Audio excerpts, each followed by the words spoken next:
नमस्कार, मैं हूं doctor Manish Singhal, medical oncologist at Apollo hospitals New Delhi and Noida से।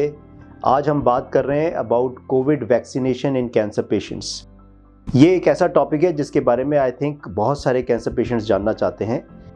There is no doubt that बहुत large scale studies, randomize control clinical trials अभी covid vaccination की cancer patients में नहीं हुई है। जो भी रिकमेंडेशंस यहाँ से बताई जा रही हैं वो बेस्ड ऑन एक्सपर्ट ओपिनियन, यानी कि consensus opinion among experts. Yes, इसमें भी कोई दो राय नहीं है कि दैट ऐसी बहुत सारी क्लिनिकल ट्रायल्स ऑलरेडी चल रही हैं about covid vaccination in cancer patients. There are no early signals of any adverse effects in cancer patients to receive COVID vaccination. So the expert opinion of vaccination in cancer patients is that all cancer patients should receive COVID vaccination as soon as it is available, because risk of having COVID infection and COVID infection related adverse outcome, यानी कि Covid से होने वाली जो क्षति है या complications हैं वो कैंसर पेशेंट्स में ज़्यादा होने की संभावना है, और वैक्सीनेशन से प्रोटेक्शन मिलने की संभावना और प्रोटेक्शन होने की चांसेस ज़्यादा है। सेफ्टी कंसर्न्स नहीं है, कोई एक्स्ट्रा ऑर्डिनरी सेफ्टी कंसर्न नहीं है। जो safety concern normal human being में है या नॉर्मल इंसान में है, वही सेफ्टी कंसर्न उनमें भी है। एफिकेसी कम हो सकती है। अब हम बात करेंगे कि कौन से कैंसर पेशेंट्स को वैक्सीनेशन नहीं लगनी चाहिए।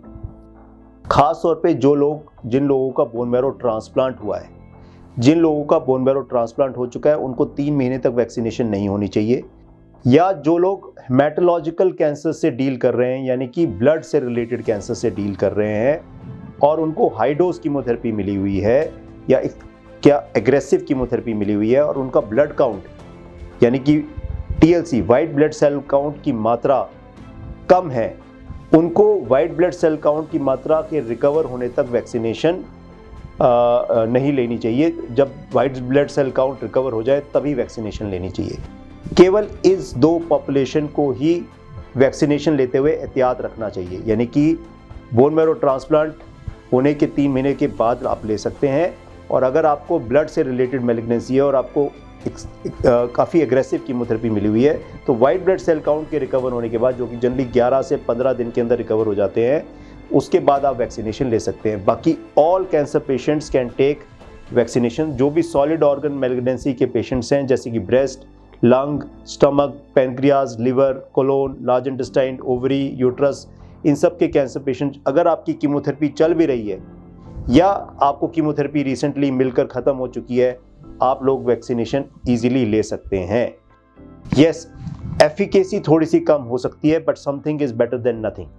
सेफ्टी कंसर्न नहीं है। अब सवाल है कि कौन सी वैक्सीनेशन लेनी चाहिए। यस, इसमें कोई दो राय नहीं है दैट जो भी वैक्सीनेशन आपके पास अवेलेबल है वो लेनी चाहिए। कोई specific vaccination is not recommended more than the other. हालांकि जिनकी इम्यूनिटी थोड़ी लोअर साइड पे है, उनमें कोविशील्ड वैक्सीन में be slightly better than Covaxin, यानी कि क्योंकि वो लाइव एट्यूनेटेड वैक्सीन है, इसलिए थोड़ा सा रिस्क कोवैक्सीन में ज़्यादा हो सकता है अगर इम्यूनिटी लो है, बट कोविशील्ड वैक्सीनेशन ली जा सकती है। उसको शेड्यूल के मुताबिक ही लेना चाहिए, यानी कि जो डे 1 एंड डे 28 पे जैसा शेड्यूल है वैसा लेना चाहिए। कुछ अर्ली स्टडीज़ ऐसी बताती हैं कि 3 महीने पे भी सेकेंड डोज ली जा सकती है और उस पर थोड़ी सी इम्यूनिटी बेटर हो सकती है, which is okay. Second, breast cancer patients जिनकी सर्जरी हो चुकी है, उनको उस हाथ में ये वैक्सीनेशन नहीं लेनी चाहिए जिस तरफ उनकी सर्जरी हुई है। और अगर हुई भी है और अगर लेना भी पड़ता है तो उस हाथ में अगर ले भी लेते हैं तो कोई नुकसान नहीं है, बट कई बार कुछ लिम्फ नोड्स डेवलप हो सकते हैं जिससे ऐसा शक पैदा हो सकता है कि कैंसर रिकरेंस हो गया हो, जबकि ऐसा नहीं है। यानी कि lymph node development in the armpit हो सकता है, तो they have to be cautious. अगर आपने अपना चेकअप करा लिया है दैन ठीक है। अगर आपने बाई चांस चेकअप कराते समय आपने वो वैक्सीनेशन ले ली है और अननेसेसरली एक कन्फ्यूजन क्रिएट हो सकता है about breast cancer recurrence in that arm, because sometimes lymph nodes can develop in the armpit. अब हम बात करेंगे कि कौन से ऐसे पेशेंट्स हैं जिसमें वैक्सीनेशन के जो साइड इफ़ेक्ट्स हैं वो क्या क्या हो सकते हैं।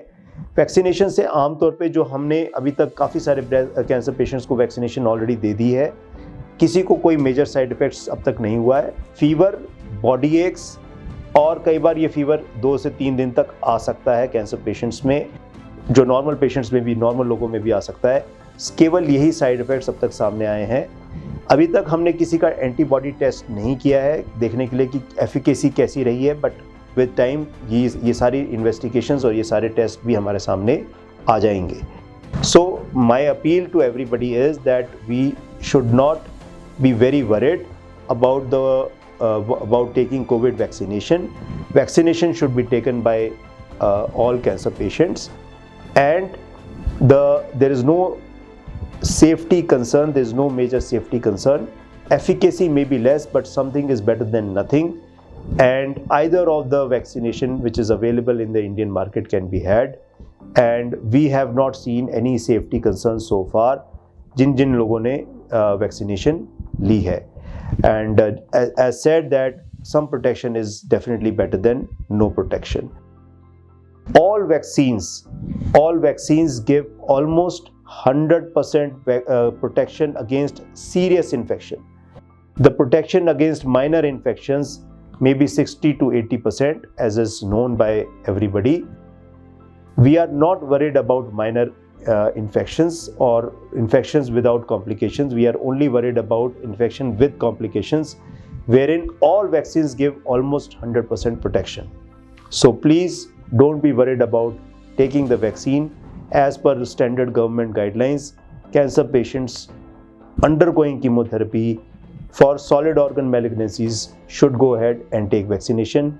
For blood cancers, they should wait till the recovery of their white blood cell count. And those who have undergone transplant should wait for 3 months. With that, we take your permission. Thank you very much. I hope this information is useful for you, and do pass on your comments. Thank you.